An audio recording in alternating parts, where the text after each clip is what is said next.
साहस सरोकार। नमस्कार, आप देख रहे हैं प्राइम टीवी और मैं हूं आपके साथ नंदिनी यादव। स्वागत है आप सबका शहर शहर खबर खबर में। रुक कर लेते हैं बड़ी खबरों की ओर। मिशन 2024 को फतह करने के लिए यूपी बीजेपी को नया टारगेट मिला है। संगठन महामंत्री बीएल संतोष ने नया टारगेट देते हुए जाटव यादव व्यापारियों को मनाने की तैयारी में है। दरअसल टारगेट के मुताबिक अपने खराब बूथों को न सिर्फ मजबूत करना है बल्कि नंबर 1 बनाने का लक्ष्य है। वहीं 10% बूथों को भी बी श्रेणी से ए श्रेणी में लाने का लक्ष्य दिया गया है। बता दें कि भाजपा ने बूथों को ABCD में बांट दिया है। तो वहीं 2024 मिशन को लेकर लगातार भाजपा नई नई रणनीति बना रही है। अब भाजपा का नई रणनीति है ABCD, जिसको श्रेणियों में बांटा गया है। जाटव यादव व्यापारियों को अब मनाएगी भाजपा। लगातार तैयारियों में जुटी हुई है। 2024 मिशन को लेकर तमाम तरह की तैयारियों के साथ टिफिन चर्चा और मेरा बूथ मेरा सबसे मजबूत, ऐसी तमाम रणनीति के साथ बीजेपी अपने लक्ष्य की तरफ आगे बढ़ रही है।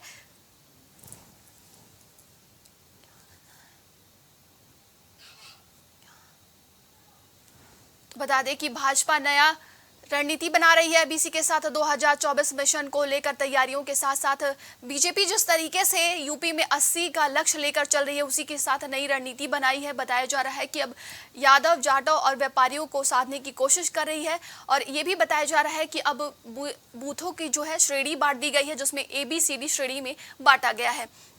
तो लगातार भारतीय जनता पार्टी तमाम तैयारियों के साथ अब एक नई रणनीति बना रही है। बताया जा रहा है कि बूथों को अब ABCD की श्रेणी में बांटा जा रहा है। ज्यादा जानकारी के लिए इस खबर पे हमारे साथ ब्यूरो चीफ गौरव श्रीवास्तव जुड़ चुके हैं। गौरव, क्या है ये नया टारगेट बीजेपी का ABCD श्रेणी वाला, हमारे दर्शकों को समझा दीजिए। बीजेपी ने जिस तरह से बोला है कि हम इस बार मान रहे हैं केंद्र में और यहाँ पर 80 सीटें जीतने का दावा कर रही है उत्तर प्रदेश। जब उत्तर प्रदेश 80 सीटें जीतने का दावा करते हैं तो निश्चित रूप से हमको एक रणनीति बनानी पड़ती है और रणनीति के तहत यहाँ पर काम हो रहा है। जिसके आपसे बीजेपी ने तमाम बूथ है उनको हिसाब से बांटा हुआ है। यहाँ पर ABCD 4 तरह के बूथ बनाए हैं, यानी जहाँ पर हम मजबूत है वो बूथ को अलग बताया गया है, जो जहाँ पर हम कमजोर है उनको अलग बताया गया है, जहाँ पर हमको मेहनत करनी है उनको अलग बताया गया है और जहाँ पर हमको विशेष सावधानी बरतनी है ये अलग बताया गया है। ABCD के माध्यम से बीजेपी ने नई बूथों का एक स्तर लेवल तय किया है। अगर हम बात करें बीजेपी की नीति की तो सबसे महत्वपूर्ण बात नंदिनी यहाँ पर यह है कि पश्चिम के तरफ बीजेपी ने विशेष ध्यान दिया है और जो 20 श्रेणी की बूथ है वो सभी पश्चिम क्षेत्र में रखे हैं। कि पश्चिम में हमने देखा था कि पहलवानों के आंदोलन के चलते किसान आंदोलन चलते बीजेपी को 2022 चुनाव में भी बहुत फायदा नहीं हुआ था, वहाँ नुकसान हुआ था। तो कहीं ना कहीं पश्चिम की व्यवस्थाओं को देखते हुए पश्चिम उत्तर प्रदेश को बेहतर करने के लिए उसको 20 श्रेणी में रखा है और ये कवायद की जा रही है कि पश्चिम के नेताओं को संतुष्ट किया जाए। पश्चिम की जो ज्यादा बिरादरी है, ये चार बिरादरी है, व्यापारी वर्ग है, उनको भी यहाँ पर ध्यान में रख के काम किया जाए। तो बीजेपी के जो संगठन महामंत्री है बीएल संतोष, उनके द्वारा भी तमाम तरह की व्यवस्थाएं लागू की जा रही है और बताया जा रहा है कि आपको ये नए टारगेट पे काम करना है।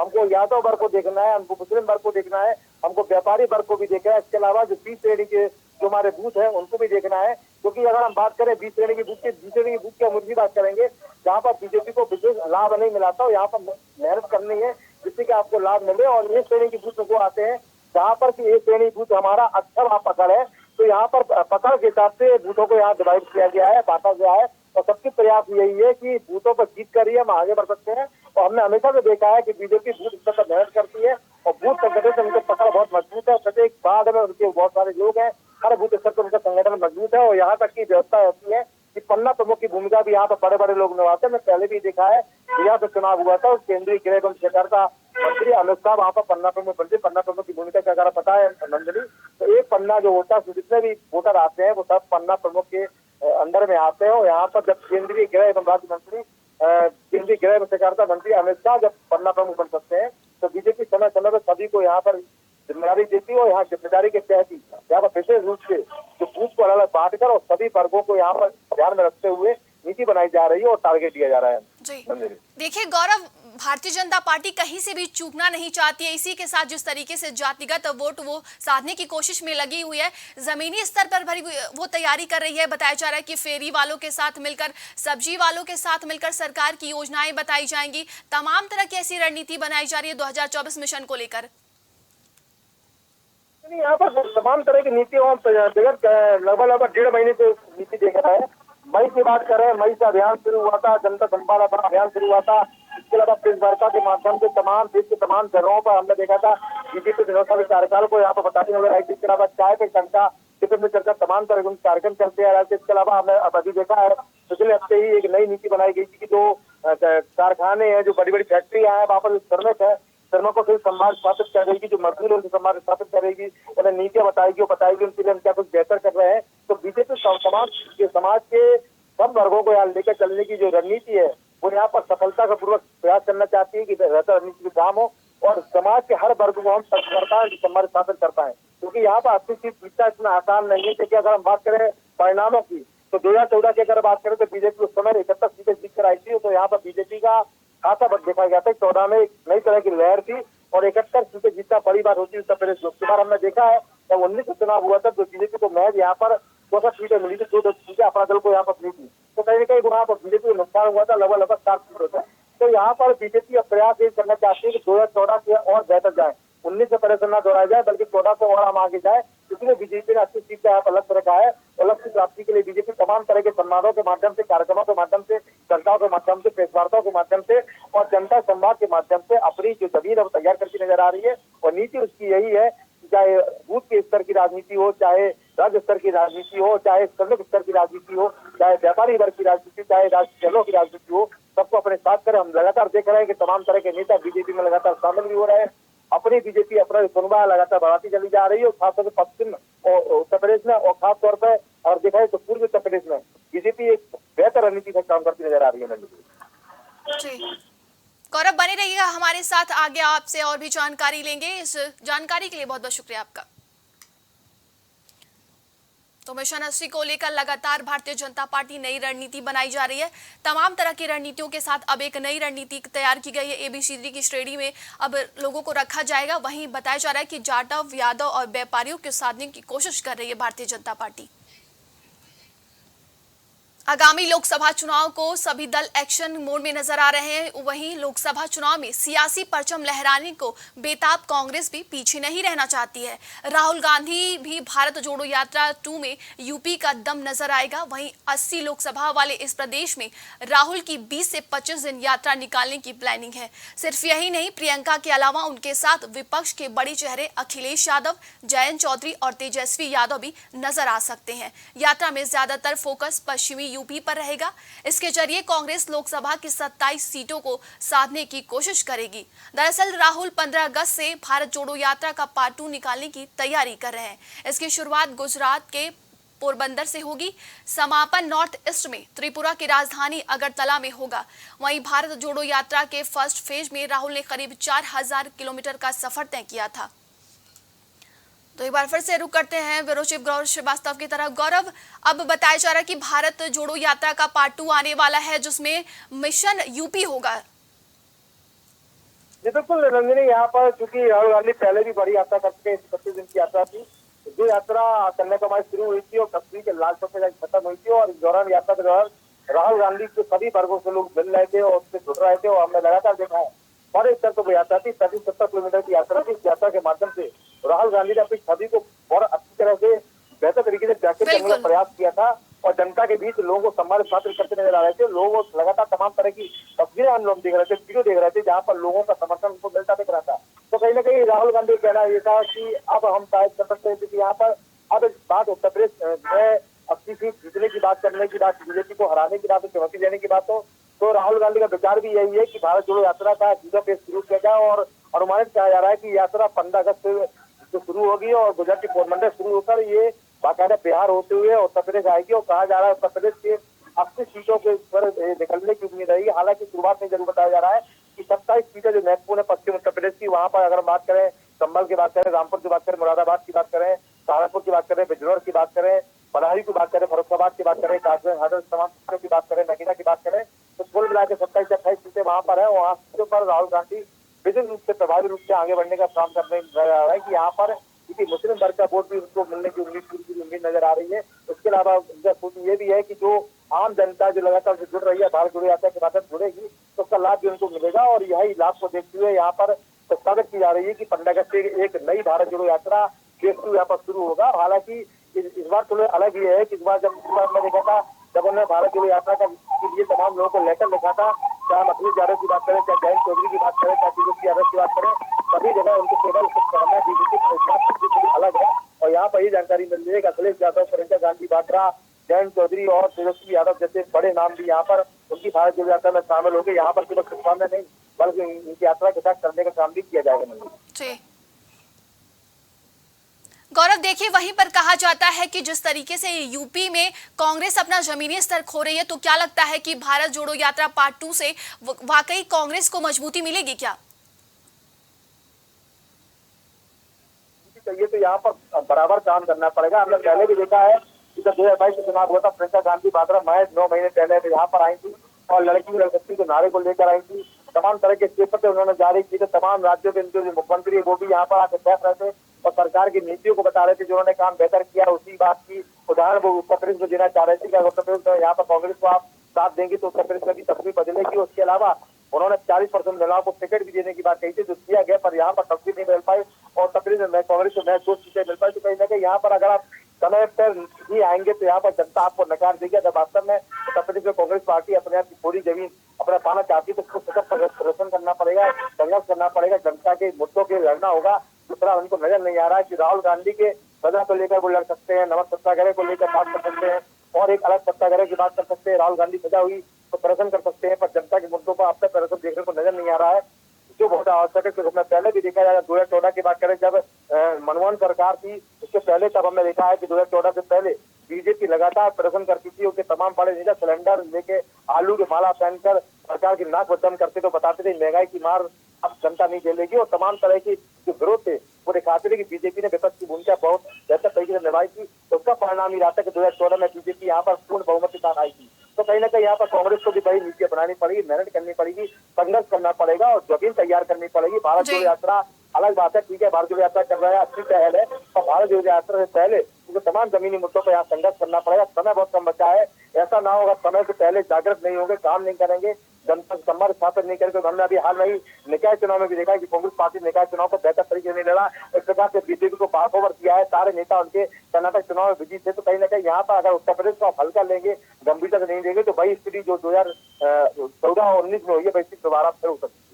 जी गौरव, देखिए जिस तरीके से एनडीए वर्सेज इंडिया की मजबूती देखने को, विपक्ष जिस तरीके से इंडिया बनाया है वहां पर मजबूती देखने को मिल रही, तो भारत जोड़ो यात्रा के तहत भी यूपी में विपक्ष की एकजुटता देखने को मिलेगी। इसी के साथ जिस तरीके से आपने बताया कि राहुल गांधी की एक अलग छवि सामने आई थी, सब लोगों ने देखा था कि वो भारत जोड़ो यात्रा में किस तरीके से लोगों से कनेक्ट हो रहे थे, आम जनता से बातचीत कर रहे थे, उनके साथ खाना खा रहे थे, बरसात में उनको देखा गया था कि वो भारी बारिश में भाषण दे रहे थे, कड़कड़ाती ठंड में वो एक टी शर्ट में घूम रहे थे। इस तरीके से अलग छवि कहीं ना कहीं अब यूपी में भी देखने को मिलेगी। तो क्या लगता है इससे कांग्रेस पर क्या असर पड़ेगा? देखिए, यहाँ पर छवि दिखाने की बात तो अलग है और यहाँ पर छवि दिखाने की सबसे बड़ी बात है कि राहुल गांधी उत्तर प्रदेश समय कितना देते हैं। केवल यहाँ पर बात करना, भारत जोड़ो यात्रा निकालना, संग में खाना खा लेना, हाफ टी शर्ट पहन के सर्दी में यात्रा करना, ये केवल जरूरी नहीं होता। जनता अपने मुद्दों के लिए बेखबर जाती है कि विपक्ष संघर्ष कितना कर रहा है। राहुल गांधी उत्तर प्रदेश कितना समय देते, कितनी बार उत्तर प्रदेश में आते हैं, ये भी महत्वपूर्ण है। केवल यात्रा के लिए यहाँ पर आना, केवल चुनाव के लिए आना जनता पसंद नहीं करती है। अगर वास्तव में कांग्रेस पार्टी चाहती है कि उत्तर प्रदेश में उनकी जमीन तैयार हो, लोग उनको वोट दें और एक ऐतिहासिक प्रदर्शन करें, तो फिर उनको संघर्ष करना पड़ेगा। उनके लिए उसके तमाम बड़े नेताओं को यहाँ पर महत्वपूर्ण रोल निभाना पड़ेगा, महत्वपूर्ण भूमिका निभानी पड़ेगी। दूसरा अभी तक हमको नजर नहीं आई, क्योंकि हम प्रियंका गांधी वाड्रा को देख रहे हैं 2022 चुनाव के बाद उसकी सक्रिय नजर नहीं उत्तर प्रदेश में। तो यहाँ पर अगर आप समय समय पर चुनाव के लिए जनता के बीच वोट मांगने आएंगी तो जनता आपको फिर से नकारेगी। यहाँ पर अगर वास्तव में कांग्रेस को अपनी जमीन मजबूत करनी है तो उनके तमाम बड़े नेताओं को मेहनत करनी पड़ेगी। और सबसे मेहनत करने के साथ साथ सबसे महत्वपूर्ण बात है कि राहुल गांधी और प्रियंका गांधी को भी अब उत्तर प्रदेश में अपनी जगह बनानी पड़ेगी, पैड बनानी पड़ेगी, यहाँ रहना पड़ेगा, जनता समर्थन पर मानना पड़ेगा, विश्वास दिलाना पड़ेगा कि हम आपके लिए केवल चुनाव के लिए नहीं आए बल्कि हम आपकी समस्याओं के लिए यहाँ पर आए। तमाम जानकारी के लिए बहुत बहुत शुक्रिया आपका। तो बता दें कि भारत जोड़ो यात्रा पार्ट 2 की तैयारी की जा रही है। कांग्रेस की तरफ से बताया जा रहा है कि 80 मिशन को लेकर लगातार अब कांग्रेस भी सक्रिय नजर आ रही है। इसी के साथ वो अब भारत जोड़ो यात्रा पार्ट 2 निकालने की तैयारी में लगी हुई है। मणिपुर में जारी हिंसा को लेकर आम आदमी पार्टी आज देश भर में विरोध प्रदर्शन करेगी। इस मुद्दे पर आप के संयोजक और दिल्ली के मुख्यमंत्री अरविंद केजरीवाल ने प्रधानमंत्री नरेंद्र मोदी से तत्काल दखल देने की मांग की है। दिल्ली प्रदेश संयोजक गोपाल राय ने बताया कि मणिपुर पिछले 3 महीनों से हिंसा और वहशीपन की आग में दहक रहा है। वहां सरेआम लोगों को मारा काटा जा रहा है, मकान जलाए जा रहे हैं, महिलाओं के साथ बर्बरता की जा रही है, लेकिन वहां की भाजपा सरकार कुछ करने की बजाय हाथ पर हाथ रखकर बैठी हुई है। एक बार फिर से रुक करते हैं गौरव श्रीवास्तव की तरफ। गौरव, आज आम आदमी पार्टी का प्रदर्शन है मणिपुर के हिंसा को लेकर। बिल्कुल प्रदर्शन होना भी चाहिए। अगर विपक्ष अपना रोल नहीं निभाएगा, अपनी भूमिका नहीं निभाएगा तो निभाएगा कौन? यहाँ पर जब लोकतंत्र के चुनाव होते हैं तो एक तो सत्ता मिलती है, एक तो विपक्ष मिलता है, तो यहाँ विपक्ष की भूमिका निभाना बहुत जरूरी है। केवल यहाँ अगर सत्ता पक्ष निर्दोष हो जाती है, सत्ता पक्ष ध्यान नहीं देती है, सत्ता पक्ष यहाँ पर सोए रहता है, तो विपक्ष की भूमिका है कि जनता के लिए सत्ता पक्ष जगह है। आम आदमी पार्टी हमने हमेशा से देखा है कि आप प्रयास करती है और संघर्ष करती है, आंदोलन करती है। कवरेज की बात करें या पूरे देश की बात करें, समय समय पर आम आदमी पार्टी संघर्ष करके, प्रदर्शन करके, आंदोलन करके सरकार को बताती है कि हाँ, इस तरह के अगर काम आप कर रहा तो यहाँ पर आपको बदलाव करना होगा। मणिपुर की हमने लगातार देख रहा है कि मणिपुर को लेकर विपक्ष पूरा हल्ला बोल कर रहा है। राज्यसभा की बात करें सत्र चल रहा है, सत्र के दौरान भी वहाँ पर स्थिति ये हुई है और सांसद संजय सिंह को भी वहाँ पर निलंबित कर दिया गया पूरी सत्र के लिए। वो लगातार इस बात को लेकर हल्ला बोल कर रहे थे और कह रहे थे कि मणिपुर पर जो स्थिति हुई है उसके लिए पूरी तरह से केंद्र सरकार जिम्मेदार है और वहाँ पर सरकार ने बेहतर कदम नहीं उठाया। इसके वहाँ पर महिलाओं का शोषण हुआ है, गोली मारी गई है, 150 से ज्यादा लोगों की मौत हो चुकी है। कहीं ना कहीं इसके लिए केंद्र सरकार जिम्मेदार है, मणिपुर सरकार जिम्मेदार है, क्योंकि वहाँ पर बीजेपी की और वहाँ पर जो मणिपुर की सरकार है, साझा सरकार है, वहाँ पर काम करना पड़ेगा और वहाँ पर उनका ये भी कहना था कि एन बीरेंद्र सिंह को वहाँ पर इस्तीफा देना चाहिए। तो तमाम तरह के आरोप आम आदमी पार्टी द्वारा समेत पूरे पेपर द्वारा लगाया गया है। पर यहाँ पर विपक्ष की भूमिका की बात करें तो आम आदमी पार्टी पूरे संघर्ष के साथ पूरे आंदोलन का उतर चुकी है और देश भर में एक प्रदर्शन किया जा रहा है और बताया जा रहा है कि मणिपुर हिंसा के लिए सरकार कदम उठाकर नहीं उठाएगी तो इसके लिए आम आदमी पार्टी और उग्र प्रदर्शन करेगी। हालांकि अगर हम बात करें तो सरकार इस मत से कटघरे में है, क्योंकि तमाम तरह के आरोप द्वारा लगाए जा रहे हैं और स्वयं सुप्रीम कोर्ट इस बात को लेकर सौ मोटो ले चुका है कि सुप्रीम कोर्ट के अगर हाल चीफ जस्टिस की बात करें तो डी वाई चंद्रचूड़ ने भी कहा है कि अगर सरकार काम नहीं करेगी तो यहाँ पर सुप्रीम कोर्ट बेहतर फैसला लेगा और मणिपुर की हिंसा पर रोकने। तो कहीं ना कहीं जो घटनाएं घटित होंगे उनसे पूरा देश शर्मसार है। यहाँ पर सरकार को प्रयास करने पड़े, विपक्ष की आवाज सुने न सुने तो अपनी आवाज तो सुननी पड़ेगी कि जो गलत हो रहा है वो गलत हो रहा है, उसके पीछे जो लोग हैं उनकी यहाँ गिरफ्तार होनी चाहिए, कड़ी कार्रवाई होनी चाहिए, क्योंकि मणिपुर भी हमारे देश का ही हिस्सा है और अगर हमारे देश में इस तरह घटना हो रही है, लोगों के साथ गलत हो रहा है, बलात्कार किया जा रहा है, उनको नग्न घुमाया जा रहा है, तो हमारे देश का जो संविधान है वो भी संस्कार होता है, हमारे देश का लोकतंत्र वो भी संस्कार होता है, वहाँ का संस्कार तो होती है। तो यहाँ पर सरकार को जगाने के लिए और सरकार को तरफ ध्यान देने के लिए कि मणिपुर जो हो रहा है उसकी भी सरकार जिम्मेदार है, वहाँ पर बेहतर पहल करे। जी गौरव, देखिए वहीं पर आप सांसद राघव चड्ढा ने बीजेपी पर निशाना साधते हुए कहा कि अगर मणिपुर हिंसा पे बात नहीं करना चाहते हैं, अगर कोई इस पर आवाज उठाता है तो उसको संसद से निलंबित कर देते हैं। अब देखिए वो तो जो भी राज्यसभा सांसद है उनको निलंबित किया गया, वो तो स्पीकर का आदेश होता है, स्पीकर का फैसला होता है। क्या बात कहेगी कि उनको नहीं सुन रहे थे या लगातार चिल्ला रहे थे। देखिए सबसे महत्वपूर्ण बात है नंदनी की लोकतंत्र में अपनी बात कहना भी बहुत जरूरी है, पर लोकतंत्र की गरिमा को भी देखना है, राज्यसभा की गरिमा को भी देखना है, लोकसभा की गरिमा को भी देखना है। अगर हम वो दलिता करेंगे या फिर ऐसी बयानबाजी करेंगे जिससे माहौल खराब होगा तो यहाँ पर कई बार हमने देखा है कार्रवाई करते हो। केवल यहाँ पर आम आदमी पार्टी के सांसद पर ही कार्रवाई नहीं बल्कि सबसे पहले तमाम लोगों पर कार्रवाई हुई है और कार्रवाई करने के लिए हमारे देश का संविधान उनको इजाजत देता है। अगर हमारे देश के सदन में इस तरह की चीजें रहेंगी तो वहाँ पर इस तरह की कार्रवाई होती रहेगी। फिलहाल यहाँ पर तो रोकने वाली बात नहीं है। अगर वास्तव में आम आदमी पार्टी इसको लेकर प्रदर्शन कर रही है तो ये काबिल तारीफ है, पर ये सबसे महत्वपूर्ण बात है कि यहाँ पर प्रदर्शन केवल आम आदमी पार्टी नहीं बल्कि सारे विपक्ष की जिम्मेदारी है कि यहाँ पर प्रदर्शन करे और सरकार का ध्यान खींचे जो मणिपुर में हो रहा है जल्द से खत्म किया जाए। मणिपुर हमारे देश का ही राज्य है और यहाँ पर अगर शांति व्यवस्था कायम नहीं हो रही है तो कहीं ना कहीं केंद्र सरकार का फेलियर है। तमाम जानकारी के लिए बहुत बहुत शुक्रिया आपका।